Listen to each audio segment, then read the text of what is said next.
बच्चों, कैसे हो आप लोग? आई होप कि सब मज़े में होंगे। आज हम लोग करने वाले हैं JCERT क्लास 8 सिविक्स का चैप्टर 1, जिसका नाम है संविधान। ऑल क्वेश्चंस एंड आंसर्स, यानी इसमें जितने भी क्वेश्चन आंसर दिए गए हैं आज हम लोग करेंगे सबको।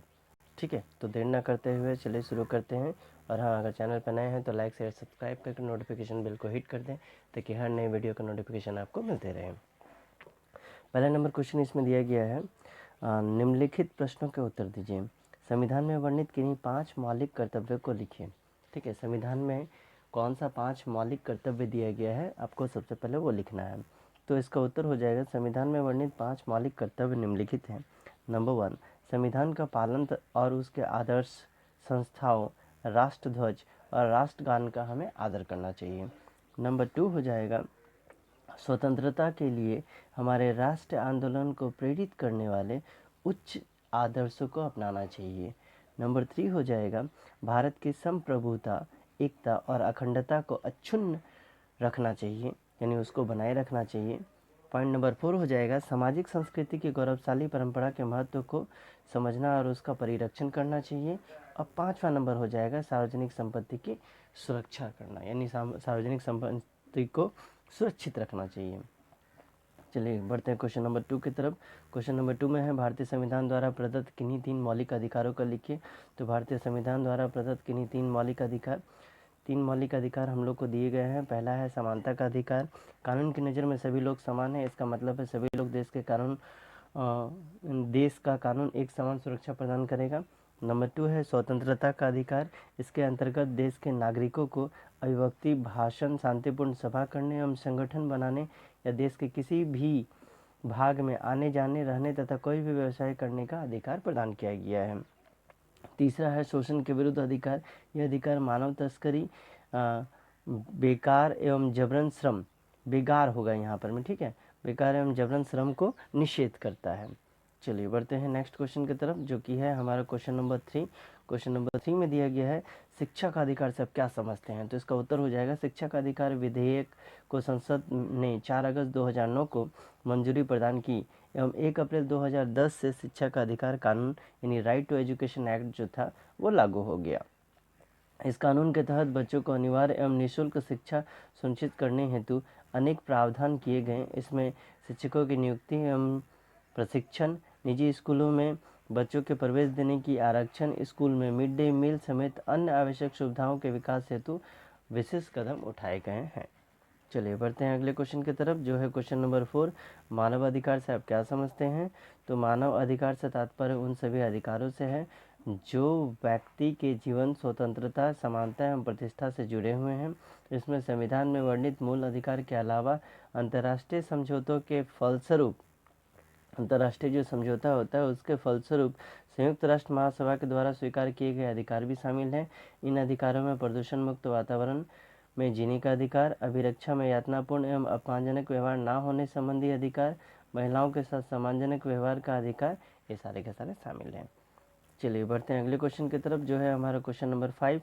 धर्मनिरपेक्षता शब्द का क्या अर्थ है? धर्मनिरपेक्षता शब्द का अर्थ है धर्म के प्रति निरपेक्ष भाव का होना। भारतीय संविधान में सभी अपनी धार्मिक विश्वासों एवं तौर तरीकों को अपनाने की पूरी छूट देता है।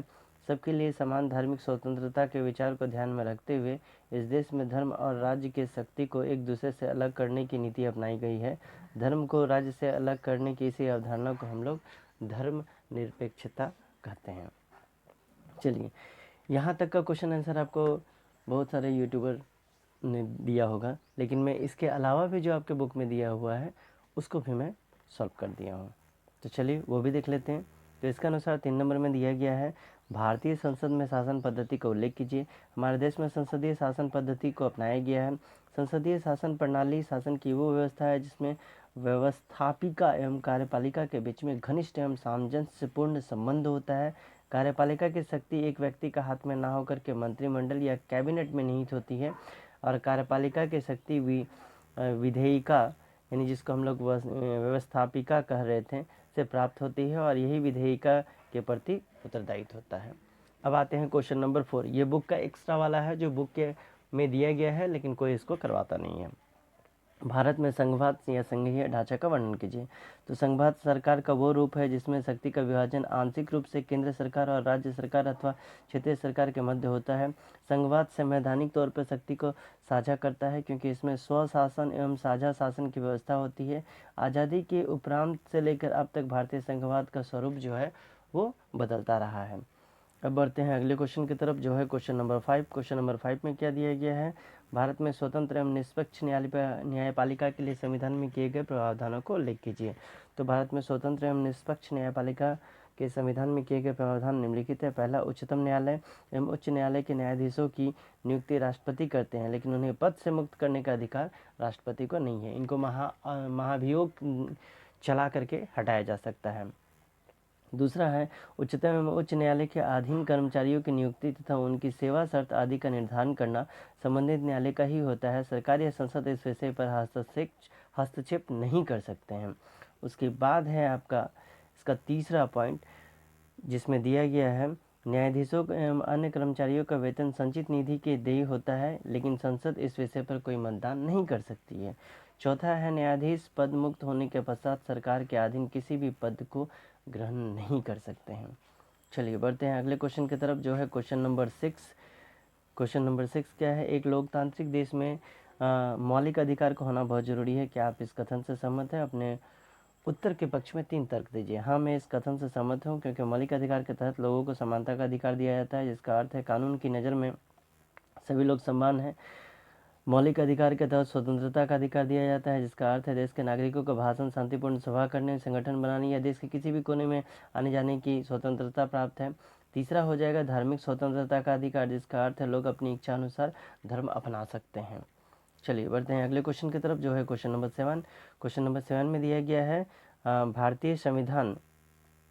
क्वेश्चन नंबर 7 में आपका है भारतीय संविधान में मौलिक कर्तव्यों को क्यों शामिल किया गया है? ठीक है, मौलिक कर्तव्यों को क्यों शामिल किया गया है, किन्हीं 3 मौलिक कर्तव्यों को लिखिए।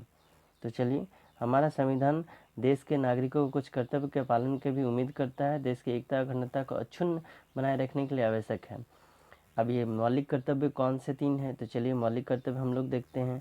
पहला मौलिक कर्तव्य जो है आपके पास हो जाएगा, वो है संविधान का पालन करना, उसके आदर्शों, संस्था एवं राष्ट्रध्वज एवं राष्ट्रगान का आदर करना। दूसरा पॉइंट हो जाएगा स्वतंत्रता के लिए हमारे राष्ट्रीय संघर्ष को प्रेरित करने वाले महान आदर्शों को पालन करना। तीसरा हो जाएगा भारत की संप्रभुता, एकता एवं अखंडता को बनाए रखना तथा उसकी रक्षा करना। ठीक है, तो ये था आपका क्लास 8 का सिविक्स का चैप्टर 1। मिलते हैं अगले वीडियो में। तब तक वीडियो को लाइक, शेयर, सब्सक्राइब करके ज़्यादा से ज़्यादा शेयर कर दिया करें, ताकि आपकी तरह और लोगों को भी इसका फ़ायदा